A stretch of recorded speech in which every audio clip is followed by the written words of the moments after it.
this is the most interesting series in the Eastern Conference playoffs and possibly the entire playoffs. I think the third most. I think it's Mm-hmm. Kings, Warriors, Grizzlies, Lakers, and Knicks, Cavs. Cavaliers versus the Knicks. Mm-hmm. I mean, man, this is a tough matchup. I'm going back and forth. I first had the Cavs in Shocker. six. I had the Cavs in six at first because listen, man, Julius Randle ankle injury is concerning. I don't know how he's going to play in the playoffs. I want to trust Julius. I really do. I want to trust him. I have his jersey and I bought it for a reason. I just don't know what to expect, man. I really don't. I think that in this series, a big time matchup is going to be on the boards, rebounding Mitchell Robinson versus Jared Allen. I think that's going to be big in this series, just the rebounding, because the Knicks get a lot of second chance points. So we need to win the glass battle. And Okoro versus Brunson, that's going to be the matchup. And I think Mobley's going to play help side and stuff. Rethinking this series, because I did change my mind on this series. I have the Knicks in 7 games. I have the Knicks winning this series. Ooh, in Cleveland? Winning in Cleveland? Ooh. Yeah. And if it's not in 7, I have them winning in 6. Because as good as the Cavaliers are, I respect the Cavs. They've had a tremendous season. And this could be the series where Mitchell does what he does usually in the playoffs. Evan Mobley shows everybody he's a star. So does Darius Garland. But I look at the Knicks. I think Jalen Brunson can match anybody's production in this series. I think Jalen Brunson has already shown me he can outplay Mitchell in the series. I don't think Okoro can guard him at all, not even a little bit. Holding on to that. And when we talk about the Utah Jazz perimeter defense versus the Cavs perimeter defense, what's really the difference? It's Okoro. But really, is Okoro that significant of a defender over like someone like Royce O'Neal? I don't really think so. I think Jalen Brunson is going to dominate this series. I think he's going to be a really great player. And really, this series just comes down to Julius Randle playing well. If Julius Randle plays at an all-star level, at his all-NBA level, we are winning this series. Because ultimately, our starting lineup can match the Cavaliers. We can. Quentin Grimes, he's one of the better defenders in the league. He can guard Mitchell. He can guard Garland. But then our bench is just so much better. We have Emmanuel Quickly, the 6th man of the year. We have Isaiah Hartenstein. We have Josh Hart. We can stop there. Yeah, I know. After that, it gets a little muddy. But, Obi Toppin could give you some spot minutes, I guess. But we have just better depth all around. And I think in those minutes where the Cavs are going to have to rely on Karis LeVert off the bench to really do something, we can win those minutes. And I think in the clutch, Jalen Brunson has just shown me to be such a clutch demon. He's been one of the better clutch players in the league. I feel like the Knicks should win. And an X factor is RJ Barrett, because RJ Barrett, although he's averaging one of the most inefficient 20 points per game this year, I mean, if we get Brunson and Randle all-star level, and we get Grimes defending and hitting threes, and we get RJ Barrett playing well, how do we not win this series? You sound like a true Knicks fan here. He's back. It's the first time we've seen him all season. We missed you. What you got, John? Real talk. I seen John over there seething. John, are we gonna be on the same side today? Like, is this today we're gonna be on the same side, or no, we're not? Okay. He's a The Julius Randle hater. disrespect is coming. It's a Julius Randle hater. Disrespectful. Expect nothing from Julius Randle in the series. Wow. I'm not even saying that to be like kind of like joking around. He's coming off an ankle injury. Gonna have Evan Mobley guarding him, and he's already a guy that against John Collins played very poorly in the playoffs. I think his weaknesses are going to shine this series versus the Cavaliers defense that is a lot better than anything he's faced. And coming off injury, it's going to come down to the Knicks bench. I mean, this Cavaliers bench, it's really bad. It's hideous. I mean, talking about Danny Green and Ricky Rubio, 2 older veterans coming off torn ACLs that haven't given them much this year. Right. I think this Knicks bench is going to add in such an infectious spark. And what it really comes down to is Donovan Mitchell. We've seen in the playoffs him wear down. Last year, he came in out of shape for Utah, but this year was different. And we've seen him buy in more defensively. And I really think while this may sound oversimplified, it's going to be Donovan Mitchell and Darius Garland being the better duo than Julius Randle and Jalen Brunson. While I think Brunson can play and definitely can match what Donovan Mitchell's going to do, this is also going to be a huge series for Darius Garland, who can do so much off the ball. And I think for Cleveland, while they don't have anything off their bench, in the first round of the playoffs, they're going to be okay. They'll get by. I'm a lot more worried about their depth in the second round. But for now, I think this Cleveland backcourt, what they have in the front court, Evan Mobley might have his breakout right here. in the Garden for you to watch. So we are on the same side, John. Listen, I know that it doesn't matter much because Durando played good against the Hawks in the regular season and then played poorly in the playoffs. Last matchup, he had 36 and 13 against the Cavs. And can I go? Okay, brother. Yeah. This whole Jalen Brunson outperformed Donovan Mitchell. He did. I'm not saying it didn't happen, but you like to really string that along. You just like to say that and forget previous years of what Donovan Mitchell has holding done. on to It's like you're holding that for dear life, and it was obvious Donovan didn't want to be there anymore. But like John said, D-Mitch came in this year very motivated. He came in back to his defensive ways to a degree. He's been a good defender. You mentioned Utah. What's really the difference? That was just casual alert. Darius Garland and Donovan Mitchell give you extreme effort on the defensive end. And the difference is the backbone. The backbone of Jared Allen and Evan Mobley makes this defense what's the word I want to use? A defense that can travel from regular season to the playoffs. The difference between Utah is it could not travel. But when you have Evan Mobley, Jared Allen, you have your guards giving maximum effort. You have Okoro, who is a good defender. It can travel. Now, the bench on the Cleveland is horrible. It is not a good bench. It's really bad. And I think that's where the Knicks, like I agree with you, the Knicks do have the edge on the bench because defensively, quickly, and Grimes gives you a lot heart too. Offensively, they also give you that same thing.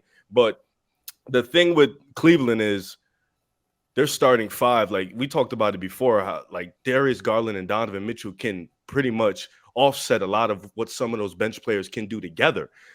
And I agree with John. I think this is the breakout series for Darius Garland. It has to be. I think when you have Donovan Mitchell, you pretty much, based off what history has shown you, you know what he's going to do come prime time. He's going to give you that 34 to 35 points. He's going to give you those big games. But Darius Garland, I think, is the X factor. I think off ball, on ball, the way he sets the table for his bigs, the way he comes in and he's off the ball shooting the ball, he has to be damn near perfect because they're going to zone in on Donovan Mitchell. And for them to zone in on Donovan Mitchell is going to open up the floor for Darius Garland, and he's the point guard. He's the shooter. He has to come and he has to perform. Evan Mobley is also another one that has to make Randle comfortable at all times. He has to make sure Julius Randle has a bad series. But this was tougher than I thought because the Knicks bench is just so good. You know, they really give you that energy. They come off the bench with that vibe, that energy. They spark it up. And then when they're home, that crowd gets into it. It breathes new life into this team. Jalen Brunson is going to come and perform. We know that.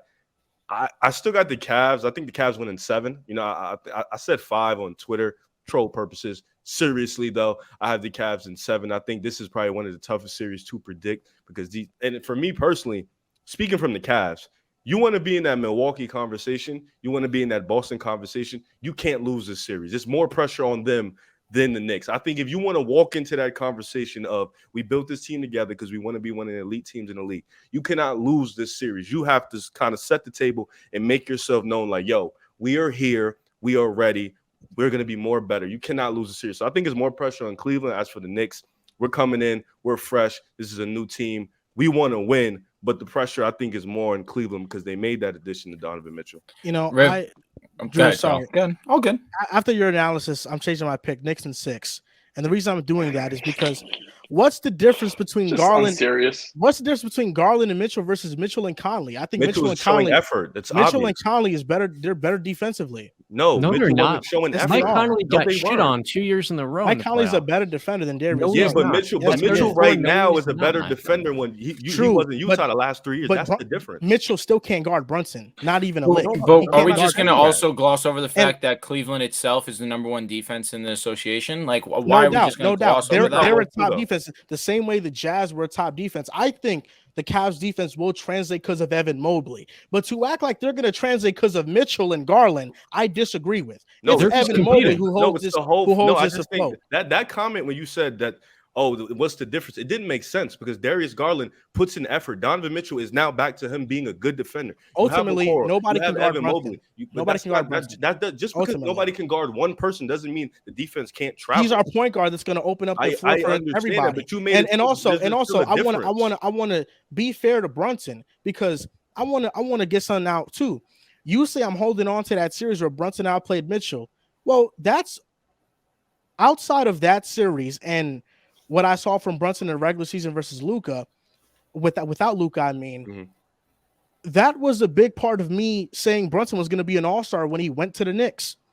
So ultimately, me holding on to those performances were why I was right about Brunson being the player I thought he'd be in New York. So I take that, I value that a lot. And also, let's not act like this is just a playoff series thing. We can argue since the beginning of the new year, January 1st, Brunson has been a better player than Mitchell. He's averaged 30 points per game since the start of the new year. He's been a top guard. Why do so you to use act that like every argument?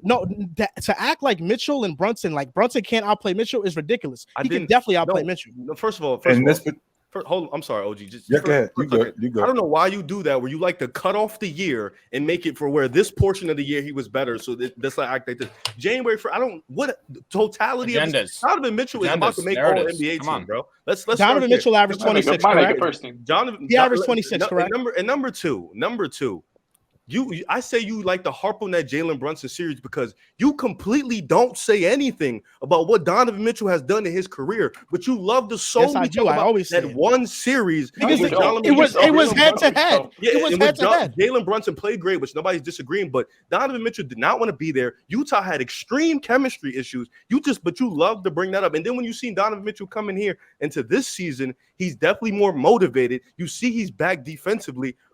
Like, I don't understand. You make it seem like we act like Jalen Brunson isn't good or like he can't outplay him. What history has shown us is Donovan Mitchell is an all-time statistical playoff performer. I've mentioned, look, I'm a fan of Donovan Mitchell, and I've mentioned before he's an all-time great player performer. That's why I wanted him on New York.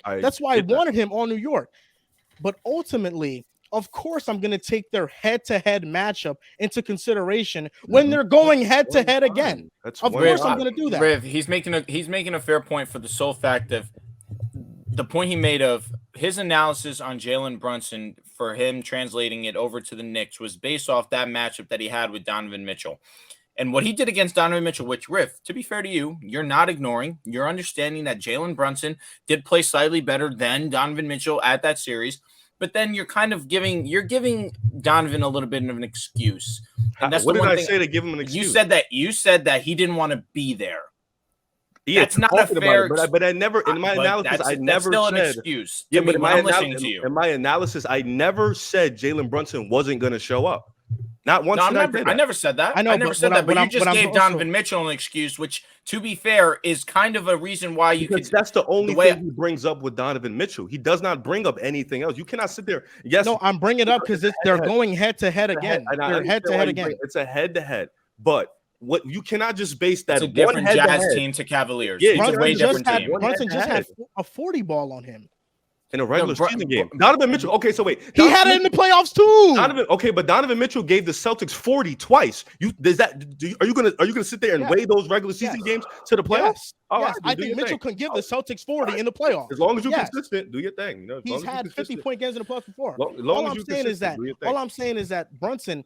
For one, Brunson versus Mitchell. Mitchell's averaging what, 26, 5 and 4, something like that. Brunson's averaging 24 and 6. Let's not act like the gap is crazy. Brunson is averaging 24 and 6. Mitchell's averaging 26 and something. Wait, their production this year. I think Mitchell's a better player, but let's not act like Mitchell is a far significant better performance statistically this season. It's been very close. That doesn't even make sense. You said that Mitchell was an all NBA performer and then use that against Brunson. No, because you're talking about statistics in the regular season. We're talking about the playoffs right now. And if we talk about playoffs, statistically, Donovan Mitchell is clear. All right, Riv, now this is where you're kind of losing me. With all due respect, Riv, not these past playoffs. Why you're losing me? Joel, let me help you out real quick. All right, why you're losing me, Riv, is for the fact that you're saying that's the regular season. Are you going to weigh the regular season heavily?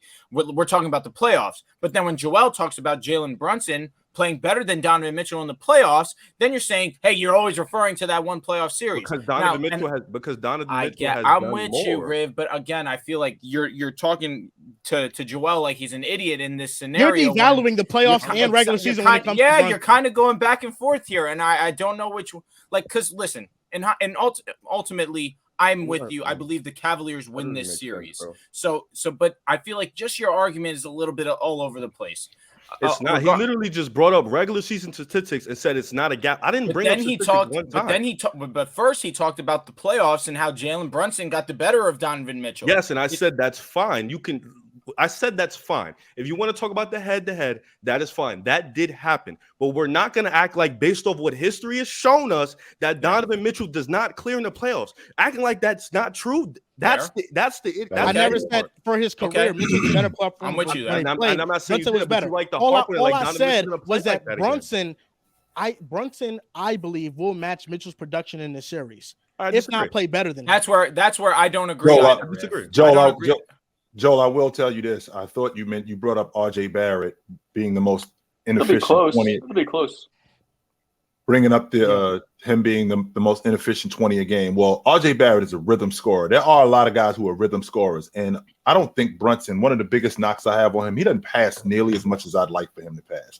And a lot of RJ Barrett's action, it comes in transition. A lot of stopping pops, a lot of stuff in transition where he gets layups. But when they get into the half court, you'll have stuff like he won't touch the ball for 3 or 4 straight trips, which will throw him off rhythm. And then now you get him getting the shot after he's out of rhythm. So that I think that would equate to his inefficiency.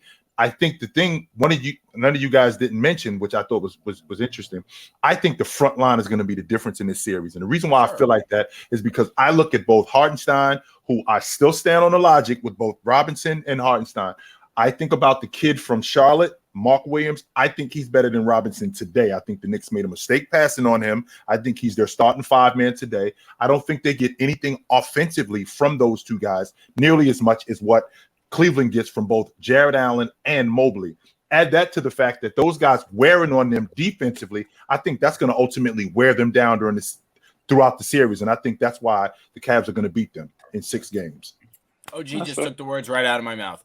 The difference in this series, unfortunately, is the front court. Evan Mobley is probably either not the defensive player of the year, number 2 in defensive player of the year. He's one of the most versatile defenders in this game. And then on top of it, Jared Allen, one of the better rim protectors on top of that as well.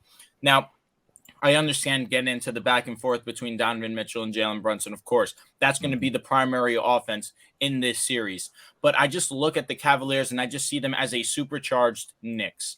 Now, Julius Randle is a great basketball player. I'm very optimistic that he will play well in this series. However, the fact that defensively he has to go against Evan Mobley and Jared Allen at times, it's going to be very difficult for him, especially coming off this ankle injury.